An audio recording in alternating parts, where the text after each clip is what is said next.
Alright, we got a new setup. My table is being used with a puzzle. So, I'm on my bed where all the magic happens. All the crispy socks get made here. So, today we're going to go over what I picked up at the comic shop this week, and then I'm going to review all the comics that I read last week, which was a shit ton. I'm sorry it takes me so long to do this, but with work and my reading skills, it takes a while. But first off, I scored this. Wasn't going to buy one of these. Wasn't really anything I wanted, but it was an impulse buy because Dan at the comic shop had one left. Well, he had two left. I said, I'll take them both. And he said, no, you won't. You can have one. I said, fair. So let's see what we got in it. Come on. Stupid.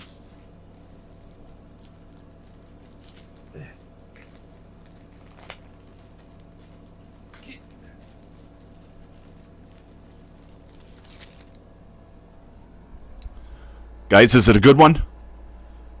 Am I going to be able to sell this on eBay? Am I rich? I don't know. I have no idea what this means. But, yeah, it's a foil cover that I'm really not that interested in. I already have a pretty cool cover of this. But if you haven't read this yet, the book was amazing. It started out with a bang.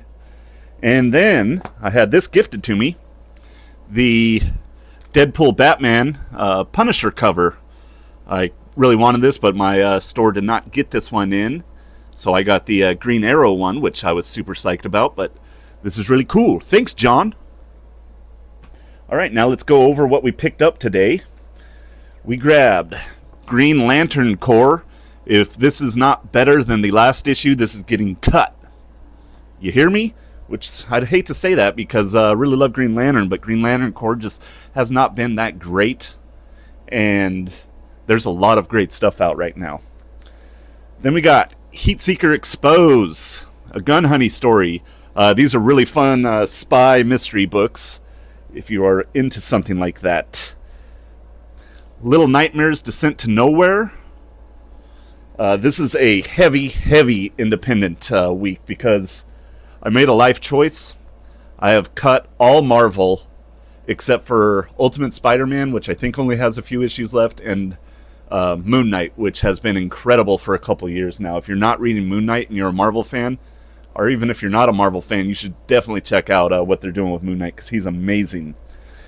Then we got Disavowed. This looks like a fun G.I. Joe ripoff, and so I'm going to check that out and see how it is. Hopefully it's good. Then we got the Mark Spears cover of the Harley Quinn Elvira. Really, I was getting this. I was going to have Elvira sign it because I'm going to a massive horror convention in 2 weeks. But after seeing the prices she charges, I'll probably just run up on her and have my buddy snap a pic with me, and then we'll run off. Everything Dead and Dying. Issue 1 was really good. It ended at a spot that I really want to see what's going to happen. So got number 2. If it's not crazy, I'll probably drop it, though, because I have so much shit on my list right now. Then we got The Deluge. I'm not sure if I'm saying that right, but it is by Colin Bunn, and if Colin Bunn is writing that, I'll usually give it a try. Then we got Marion Heretic. I love horror, and this cover, I mean, yeah, I do judge a book by its cover, so I had to get that. Then we got Super Creep Show. Again, I'm a big horror fan. I'm a big Stephen King fan. And Creep Show is a show that I really love. So, you got the Dark Knight ripoff cover there. Yeah, so excited to read that. Then we got Something Is Killing the Children. A monster hunter walks into a bar. This is up there. This is one of my top 5 favorite series ever. If you have not read any Something Is Killing the Children, I highly recommend you check it out. I was way behind on it, so unfortunately I'm never going to own a issue 1, but I read them all on my tablet, and then I also bought the trades of it and just binge read it. It was amazing. Then we got Cul-de-sac issue 3. This is by Bad Idea. Bad Idea is making a book. I'm buying it. Their company only seems to put out stuff that's really, really good. That one is kind of Goonies meets Lost Boys. Yeah, it's a little vampire hunter comic with kids. It's a real fun one. Batman and Robin. What issue are we? We're at issue 26. This has been an all-around solid series. Really happy about that. Then I picked this one up. Didn't know I wanted it. Didn't know it existed. But again, Event Horizon issue 1 and Event Horizon issue 2. What is this? The Dark Descent. I'm guessing this has something to do with the movie. Event Horizon is one of my favorite movies. It is a really, really underrated horror movie. You should definitely check it out if you have not. Then we got High Strangeness. Uh-oh, we got a puppy dog coming in. What do you need? Do anything to you. Let me move these before you jump on them. Because you're a rowdy girl. Don't know how to act right. Oh, puppy dog. Come on, there's always room for a Riley. All right, Riley's going to help. Let's not damage any comics.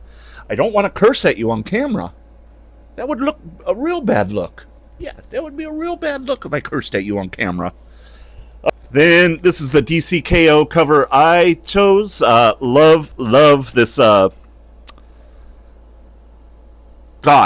why did my mind just go blank? The guy who draws stuff. His covers, I love them. I have a few on my wall. But yeah, DCKO, amazing start. I goofed up though, and I didn't enter any of the brackets online. I tried to enter them this week, but I was too late. Then we got the Red Book by James Tinian. I say it Tinian, but I just found out I'm wrong. But I'm going to keep saying it that way. Then we got Batman, The Long Halloween, The Last Halloween, issue 9. I thought this issue was really, really good. I know there's a lot of people shitting on that book, but I'm enjoying it. Batman Dark Patterns, issue 11. I think that's the best Batman book out right now. Absolute Batman's amazing, but I think that is storytelling and everything far superior. Absolute Batman 13. Gooners, are you looking? Black Diamond, issue 2. They only got this copy in, so I had to pay more for the foil variant. Would have happily gotten the other one, but so Black Diamond, this guy and son go on a ski trip, and the kid forgets his jacket, so the dad has to buy him a jacket. The only jacket he has available at the store is this pink one that'll fit him. These kidnappers mistake him for a little girl, and they kidnap his son, and then they get in touch with the dad and tell him, we thought we were kidnapping a little girl. If you don't bring us a little girl, then we're going to kill your son. Very dark premise, but yeah, it is really, really good. The art's great, and the writing is superb. All right, now let's jump into the ratings for what I read. I'm back. First book we read was Absolute Evil, issue 1.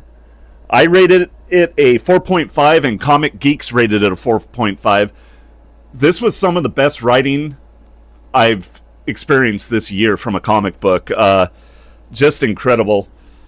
If you guys read it, you know Joker has formed a Justice League in the Absolute Universe, and it's amazing. Then we got Batman issue 2. I gave a 4.5. Comic Geeks gave a 4.5. I'm going to warn you right now, this week was amazing with how good the books were. That is off. Matt Fraction is killing Batman right now. 2 issues in. It's incredible. I'm loving what he's doing with having all the Robins under him all at once. Damian is tormenting Tim Drake, and it is a really, really fun book. Then we got Spirit of Violence, issue 1. I gave this a 3. Comic Geeks gave it a 3.3. I feel like who is writing this has never read a Ghost Rider book before. The art was bad. This was just all around a big bummer. I am not going to be buying any more of these, which is a shame. I love those characters, but this is not those characters the way they're written. It's just a terrible book. I think by giving it a 3, I might have been giving it a little high, but I feel bad going below that. But yeah, a big bummer on that book. Then we got The Department of Truth, 0. I gave this a 4.5. Comic Geeks gave it a 4.2. This was great book. It's Snyder taking over the Department of Truth. This is just a different era, though. This is like back when the Department of Truth was first forming. Really cool book. It's leading into dealing with Elvis. If you're not reading the Department of Truth, it's basically a universe where every conspiracy theory is true. So it's really fun. I am really into conspiracy theories. I don't believe a lot of them, but they are really entertaining and fun for me to check out. Then we got Savager, issue 1. I gave this a 4.4. Comic Geeks gave it a 4.2. This was incredible. I really like this. I got to stop saying incredible. I got to expand my vocabulary. This was tubular, but very good. Apparently there's a manga like that. But yeah, I really liked it. This post-apocalyptic world where little aliens come in and control people's bodies and turns them kind of into flesh-eating beings, but the alien's always in control. This one, the guy is hooked to his alien, but his alien can't quite control him, but can also sense when the other aliens are around, and he's helping them kill them. I believe the manga or anime is called Parasite, which sounds cool, but I'm not a manga or anime fan. That's probably just because I have a couple friends who are massive fans of that, and I like to troll them by saying it's bad. Then we got Justice League Omega Act. I gave this a 4.1. Comic Geeks gave it a 4.0. This is kind of the KO event number 1 starts right where this ends. So I don't know if you read that, but you really don't need to read it. But it just gives you kind of more backstory on what's going to be happening in the KO event. They're All Terrible. I gave this a 4.2. Comic Geeks gave it a 4.3. This is kind of a like fantasy, medieval, Dungeons and Dragons type of book. Real fun though, really cool. This band of thieves has gotten together to go defend this little town that's getting robbed, but it sounds like the band of thieves is going to not really be good guys. Gunpowder Profits, issue 1, I gave a 4.3. Comic Geeks gave it a 4.2. Really fun book. The art's great for this. It's kind of like Supernatural, but way more violent and way more mature. If any of you have seen Supernatural or fans of Supernatural, I would say check this out. Really bodacious. Then we got Huck, A Big Bad World, issue 5. I gave this a 3.9. Comic Geeks gave it a 3.7. This is probably the lowest I've ever graded a Huck book or given a rating for. But I am super excited to read issue 6. This series has been so good. The first series is one of my favorite series ever, and the second series of Huck has been equally as good. Then we got Cheetah and Cheshire, Rob the Justice League, issue 3. I gave this a 4.1. Comic Geeks gave it a 4.1. It's kind of like an Ocean's 11, but with B and C and D level villains who are planning on robbing the Justice League and getting the power bank so that they can either sell those superpowers to people or just use them themselves to basically just rob. I mean, if I had those powers, I would be not thinking about robbing people, but they would be just giving me what I wanted, or else there'll be problems. Then we read Be Not Afraid, issue 4. This is a really good, like, I don't know what you would call it, but it's dealing with angels and demons and a lot of God stuff, and really dark, really violent.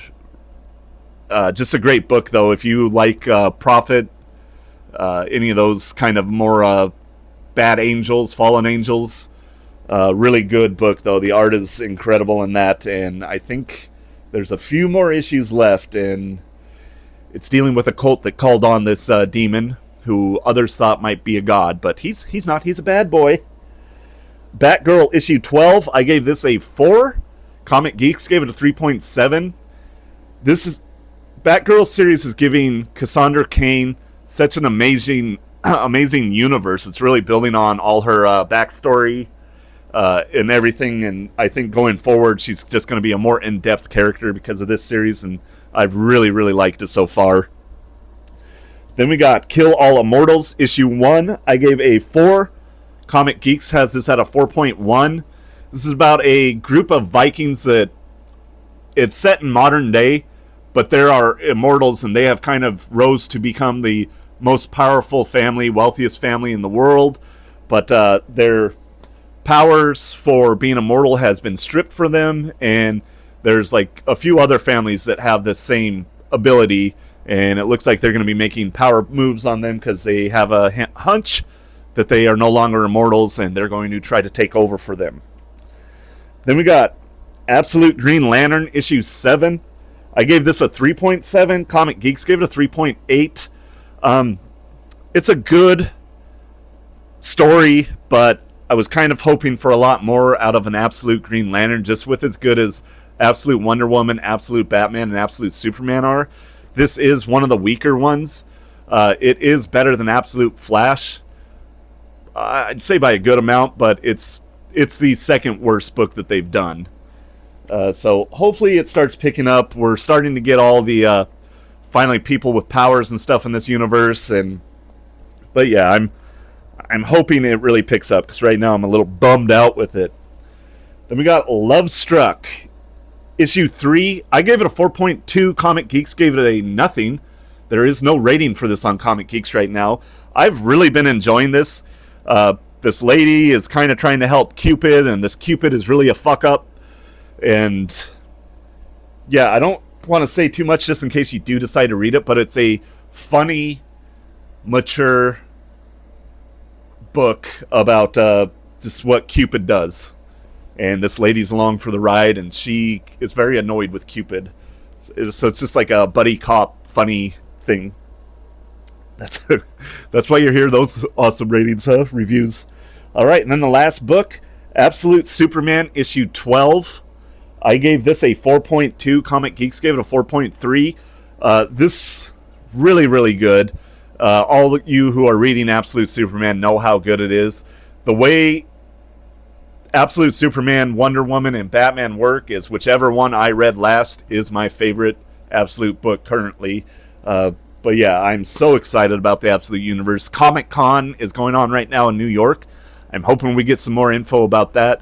I'm hoping we get a preview or a trailer for the Green Lanterns HBO show that's going to be coming out called Lanterns. That is just about John Stewart becoming a Green Lantern and Hal Jordan. And they're like, they've described it as True Detective. What I kind of think is going to happen, if you've seen the animation movie of Green Lantern, I think Hal Jordan might be the bad guy in this. I think they might do that. But I'm on board. I love Green Lantern. So excited that we're going to get a better Green Lantern than what they gave us in the past with Ryan Reynolds that he loves to make fun of right now. But yeah, so I also got 3 more comic boxes because I'm looking around here and we just got stacks of comics everywhere and I need to get organized. Probably going to do that today. Hopefully the Seattle Mariners win tonight. If they do, you'll see me on Sunday. Oh, so happy. So happy. But yeah, I don't know. What did you all get this week? What did you read last week? Did you read any of these? Let me know. I'm having a lot of fun talking with y'all in the comments section. We got a few new subscribers. Having fun talking with you guys. I love talking comics, and we'll talk later.